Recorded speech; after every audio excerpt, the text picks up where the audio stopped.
Greetings, friends. This is Marc David, founder of the Institute for the Psychology of Eating. Today's topic, what's so good about emotional eating? Please check this out. I'm going to take a slightly different approach to the very emotional topic of emotional eating. I'm going to reinvent and reimagine what emotional eating is and why it actually might be a good thing. For starters, let's be clear and let's get on the same page. I know how intense emotional eating can be. I spent much of my childhood and teenage years doing it. I spent a majority of my professional career noticing it, watching it, trying to treat it in my clients, seeing how powerful and poignant it can be, and seeing how it can take over our lives and create a lot of pain and confusion. I watched the intense challenges my own mother faced when she was alive with emotional eating, and I've watched so many of the people I'm closest to have battled this for far too long. I've also seen a lot of people try so hard to overcome emotional eating by fighting it and using their willpower to squash it and trying everything under the sun, but to no avail. So I'm invested in finding another way. I'm pretty passionate about looking for answers and strategies in places where we haven't looked before. So here's what I've discovered. I think we need to reinvent how we see this challenge. We need to approach it in a different way in order to get a different result. That's why we need to look at what's good about emotional eating. In other words, there's a place where it's doing us a favor. There's a place where it serves us. There's a place where it has a message for us. There's a place where it has a wisdom.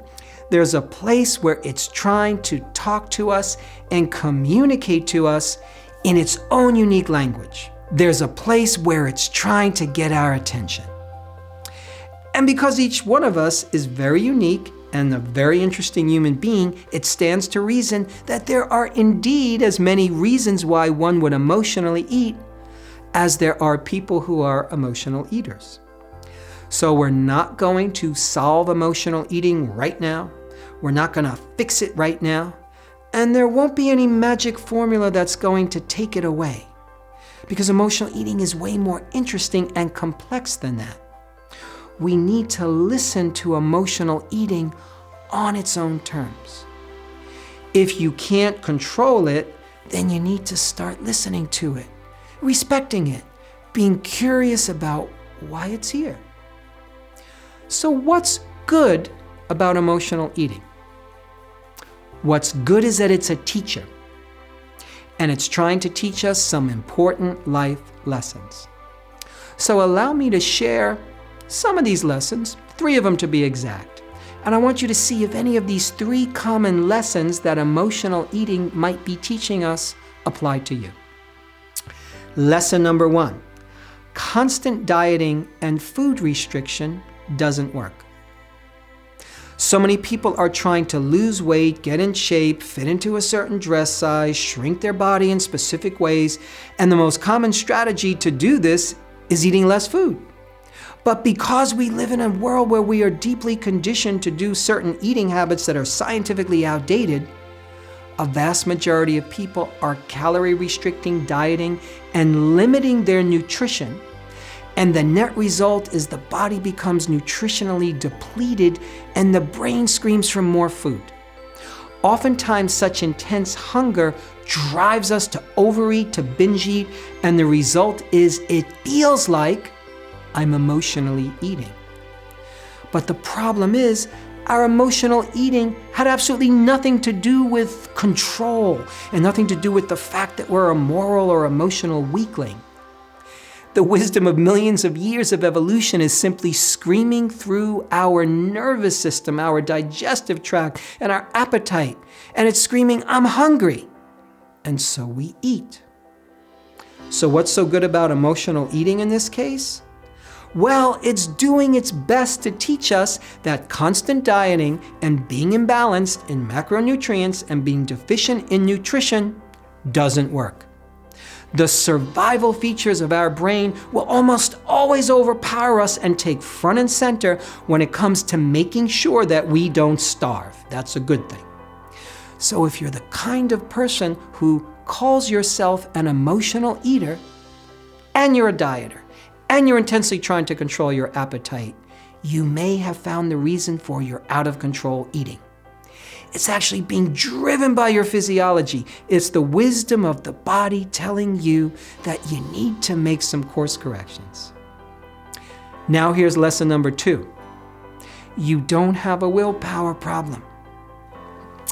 I meet a lot of people who think they have a willpower problem, especially when it comes to food.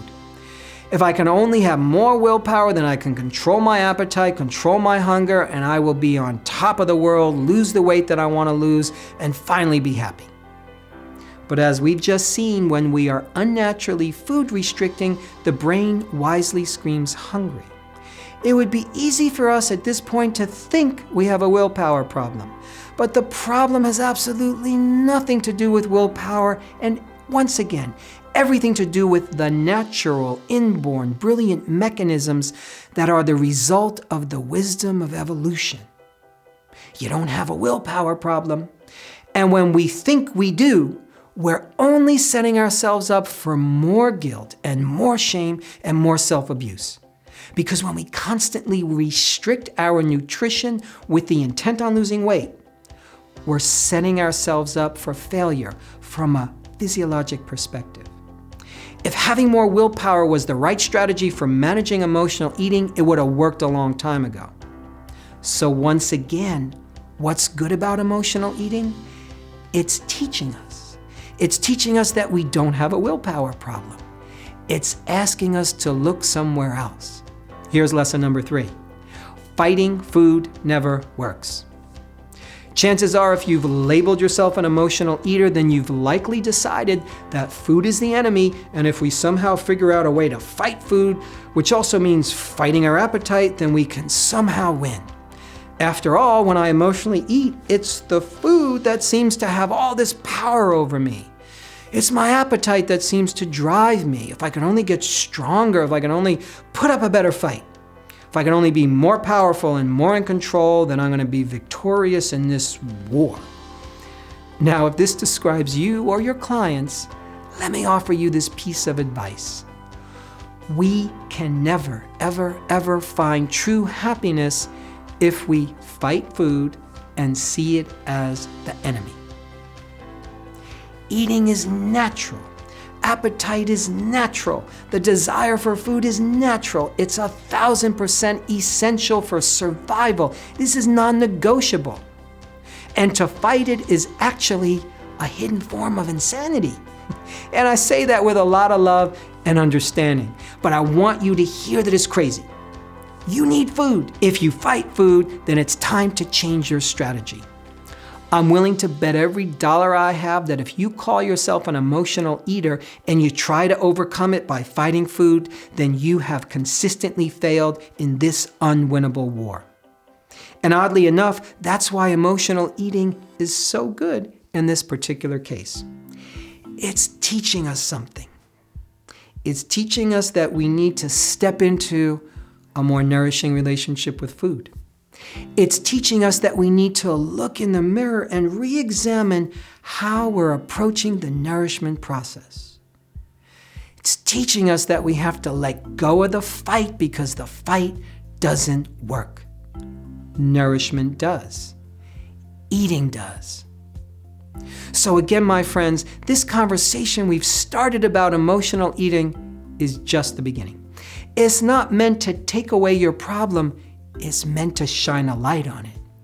It's meant to help you see really the beautiful territory of your relationship with food in a whole new way, so that you can have the tools to begin to get where you truly want to go. I hope this was helpful, my friends. To learn more, go to psychologyofeating.com. The Institute for the Psychology of Eating offers the most innovative and inspiring professional trainings, public programs, conferences, online events, and much more. Through our Eating Psychology Coach Certification training, you can grow a new career and help your clients break through the most compelling eating challenges of our times. If you're focused on your own eating and health, the Institute offers a great selection of one-of-a-kind opportunities to take a big leap forward in your relationship with food. We are proud to be international leaders in online and live educational events that are designed to create the breakthroughs you want most. Our professional and public programs are powerful, results-oriented, and embrace all of who we are as eaters. I'm talking body, mind, heart, and soul. For questions, you can always email us at info@psychologyofeating.com. We'll be sure to get back to you real soon. This is Marc David, founder of the Institute for the Psychology of Eating. Thank you so much for your time and interest.